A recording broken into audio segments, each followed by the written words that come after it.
apakah hukum seorang isteri melarang suami dia untuk berpoligami? Okey, jawapannya adalah, Masya Allah. Dan siapa yang nak merujuk jawapan ini, kalau tak rasa tak boleh terima lah jawapan saya ni kan.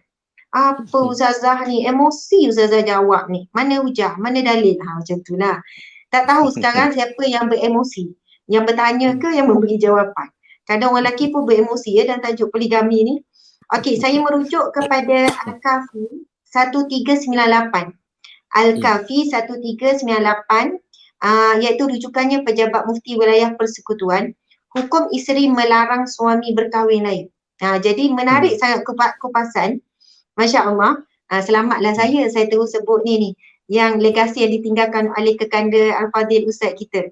Jadi mungkin ramai yang hadir sama belum tahu kan, tadi ada baru masuk Al-Fadhil Ustaz Datuk Rashidi Jamil Ar-Rashid ni adalah adik kepada Menteri Agama kita, iaitu Al-Fadhil Datuk Dr. Ustaz Saibul Samaha Zulkifli Al-Bakri. Masya Allah. Okey.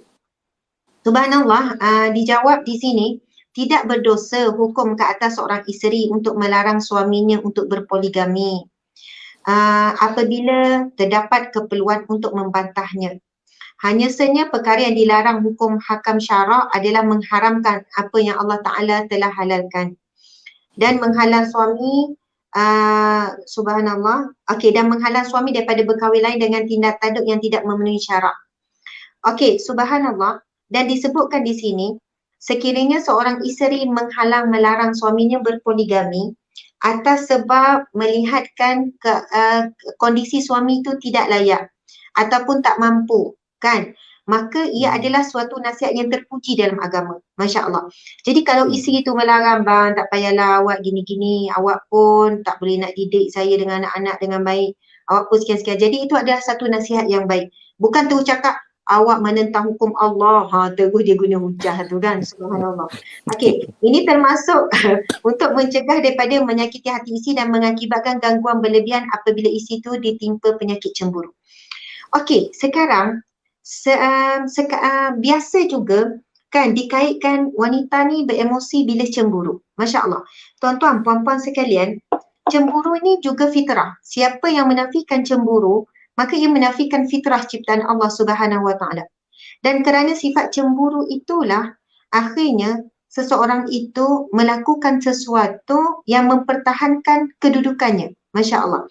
Dan saya perhatikan ramai wanita kerana dia rasa cemburu dengan suami saya, dia memperbaiki dirinya, dia cemburu dengan kecenderungan suami sekian-sekian, lalu dia mengambil jalan untuk memperbaiki diri atas dasar cemburu yang disusun ataupun dipandu dengan fitrah. Subhanallah. Saya nak sambung apa yang dituliskan di bawah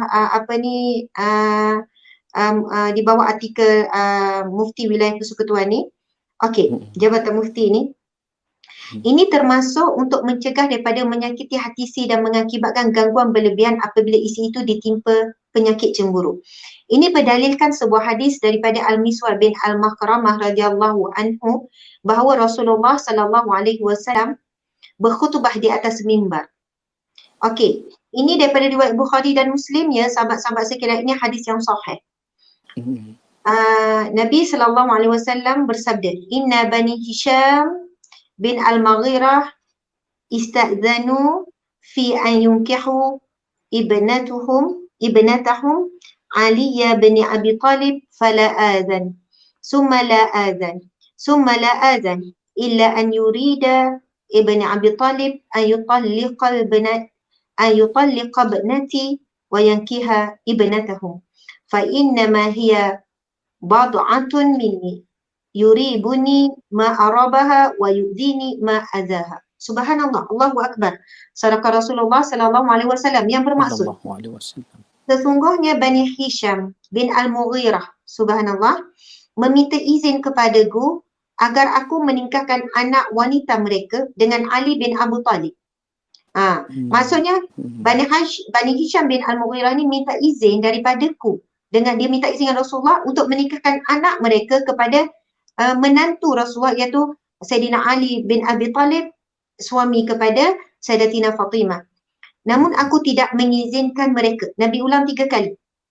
Aku tidak mengizinkan kepada mereka, aku tidak mengizinkan kepada mereka. Nabi ulang 3 kali. Kecuali jika Ali bin Abu Talib menceraikan anakku, lalu menikahi anak wanita mereka. Sesungguhnya anakku Fatimah adalah sebahagian dariku, aku merasa senang dengan apa yang sengaja menyenangkannya dan aku merasa sakit atas semua yang menyakitinya. Subhanallah. Okey, kita rujuk apa kata Imam Ibnu Hajar Asqalani dan sebab apa berlakunya larangan poligami ke atas Saidina Ali oleh Rasulullah sallallahu alaihi wasallam. Masya-Allah. Jadi Ibnu Hajar menyebutkan riwayat Az-Zuhri yang menyebutkan sabda Rasulullah, dan aku risau bahawa agamanya yakni Fatimah, subhanallah, aku risau bahawa agamanya yakni Fatimah akan ditimpa ujian fitnah. Yakni Fatimah menjadi tidak sabar kerana cemburu, lalu berlaku sesuatu yang tidak layak pada derajat beliau, pada agama ketika beliau marah. Masya Allah, Allahu Akbar, subhanallah. Dalam hadis riwayat Muslim menyebutkan bahawa Ali bin Abi Talib telah meminang Abu Jahal yang sudah, anak Abu Jahal yang sudah Islam, sedangkan beliau telah bernikah dengan Fatimah, anak perempuan Rasulullah sallallahu alaihi wasallam. Apabila Fatimah mendengar hal itu, beliau berjumpa Nabi dan berkata kepada beliau, sesungguhnya kaummu telah mengatakan bahawa engkau tidak marah demi anakmu apabila Ali bernikah dengan Abu Jahal. Kemudian Nabi sallallahu alaihi wasallam berkhutbah dengan yang kita bacakan tadi, subhanallah. Okey. Jadi tuan-tuan puan-puan sekalian, secara ringkas, panjang lagi siapa yang nak tengok, ada juga dibawakan hadis Nabi sallallahu alaihi wasallam, la darara wa la dirara, tidak boleh datangkan mudarat dan tidak boleh membalas mudarat dengan mudarat yang lain. Panjang, artikel ni sangat panjang. Masya-Allah, saya sangat menyarankan tuan-tuan puan-puan pergi mencari perbincangan tentang bab hukum isteri melarang suami berkahwin lain ni dalam Al-Kafi 1398, dibawakan rujukan-rujukan yang sahih dan perbincangan yang ilmiah.